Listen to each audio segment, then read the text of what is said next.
Flamenco has been part of my life since I was a little girl. It was always part of the fabric of the community that I grew up in, because I was very lucky to grow up in Albuquerque, where, they have an amazing, thriving flamenco community that's very strong.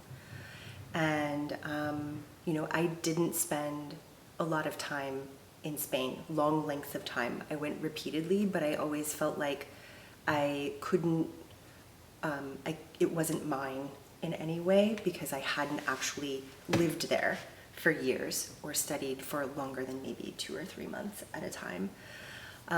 But what I have realized is that, flamenco belongs to many, and that it is one of the most beautiful things about what we're doing is that we're trying to find ourselves through an art form that speaks to ourselves, that speaks to us.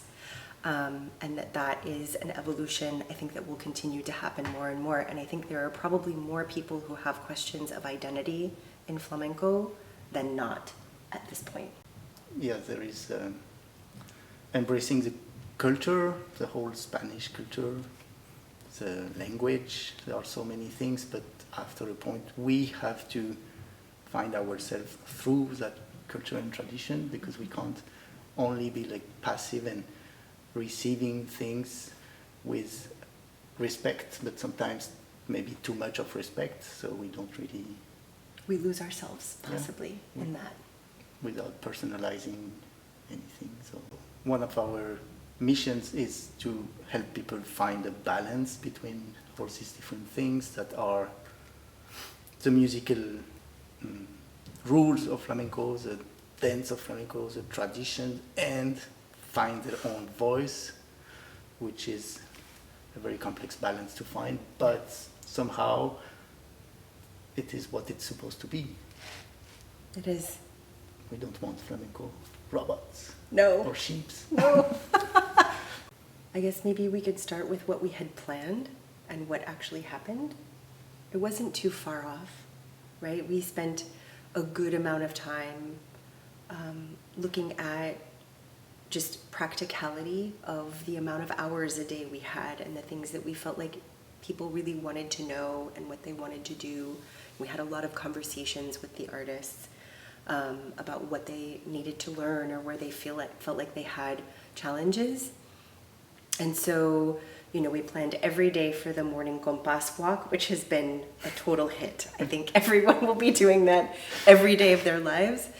And then finding time for us to work together to talk different flamenco concepts, to work on palmas and rhythm, cante, then to have individual time where they can work alone and create their own work for the performances that we're doing, and then time with us in coaching with Raul, who's been incredible, and so that the artists can support themselves in actual practice in a very safe environment where they can make plenty of mistakes. A lot of what we intended to do also was to challenge them to think differently about what it is that they're doing, to be able to make shifts, to understand what their options are when things go really badly, and to feel really empowered when they have things go really well. Also, I think I can talk for both of us, but we are really grateful because people trusted us, because this is all based on trust. Simply because we are trying to approach things in very different ways, so it can feel like a bit scary, you can feel very vulnerable sometimes because of the exercises, because of whatever comes up. So they trusted us, and I think they are happy that they did. So one of the hopes is that more people will trust us, and we can continue doing this. We want people to know that they are welcome.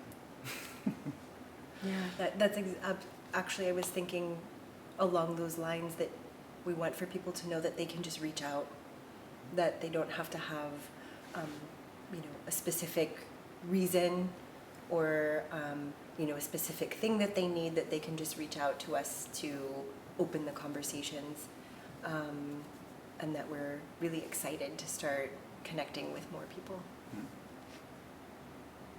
No specific level? No specific level, no specific geographic location, no specific language, just anybody who wants to know more, to do more, to be a part of a really amazing community.